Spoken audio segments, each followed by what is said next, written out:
Thank you, Mr. Speaker. Plans, rumors, and war propaganda for attacking Syria and disposing Assad has been around for many months. This past week, however, it was reported that the Pentagon indeed was finalizing plans to do just that. In my opinion, all the evidence to justify this attack is bogus. It is no more credible than the pretext given for the 2003 invasion of Iraq or for the 2011 attack on Libya. The total waste of those wars should cause us to pause before this all-out effort at occupation and regime change is initiated against Syria. There are no national security concerns that require such a foolish escalation of violence in the Middle East. There should be no doubt that our security interests are best served by completely staying out of the internal strife now raging in Syria. We are already too much involved in supporting the forces within Syria, anxious to overthrow their current government. Without outside interference, the strife, now characterized as a civil war, would likely be non-existent. Whether or not we attack yet another country occupying it and setting up a new regime that we hope we can control poses a serious constitutional question. From where does a president get such authority? Since World War II, the proper authority to go to war has been ignored. It has been replaced by international entities like the United Nations and NATO, or the president himself, while ignoring the Congress. And sadly, the people don't object. Our recent presidents explicitly maintain that the authority to go to war is not the U.S. Congress. This has been the case since the 1950s, when we were first taken into war in Korea under a UN resolution and without congressional approval. And once again, we are about to engage in military action against Syria and at the same time irresponsibly reactivating the Cold War with Russia.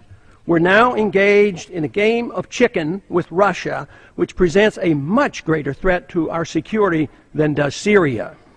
Would we tolerate Russia in Mexico demanding a humanitarian solution to the violence on the U.S.-Mexican border? We would consider that a legitimate concern for us. But for us to be engaged in Syria, where the Russians have a legal naval base, is equivalent to the Russians being in our backyard in Mexico. We are hypocritical when we condemn Russia for protecting its neighborhood interests as we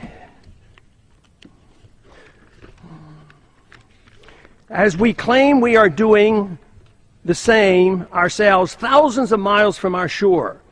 There's no benefit for us to be picking sides, secretly providing assistance and encouraging civil strife in an effort to effect regime change in Syria. Falsely charging the Russians with supplying military helicopters to Assad is an unnecessary provocation. Falsely blaming the Assad government for a so-called massacre perpetrated by a violent warring faction, rebel faction, is nothing more than war propaganda. Most knowledgeable people now recognize that the planned war against Syria is merely the next step to take on the Iranian government, something the neocons openly admit. Controlling Iranian oil, just as we have done in Saudi Arabia and we are attempting to do in Iraq, is the real goal of the neoconservatives who have been in charge of our foreign policy for the past couple of decades. War is inevitable without a significant change in our foreign policy, and soon. Disagreements between our two political parties are minor. Both agree the sequestration of any war funds must be canceled. Neither side wants to abandon our aggressive and growing presence in the Middle East and South Asia.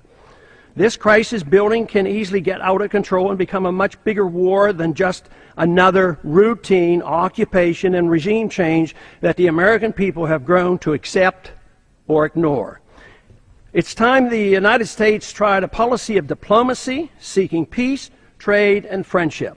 We must abandon our military effort to promote and secure an American empire.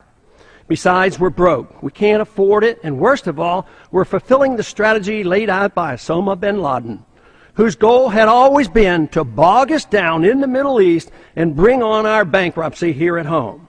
It's time to bring our troops home and establish a non-interventionist foreign policy, which is the only road to peace and prosperity. This week, I am introducing legislation to prohibit the administration, absent a declaration of war by Congress, from supporting directly or indirectly any military or paramilitary operations in Syria. I hope my colleagues will join me in this effort. I yield back the balance of my time.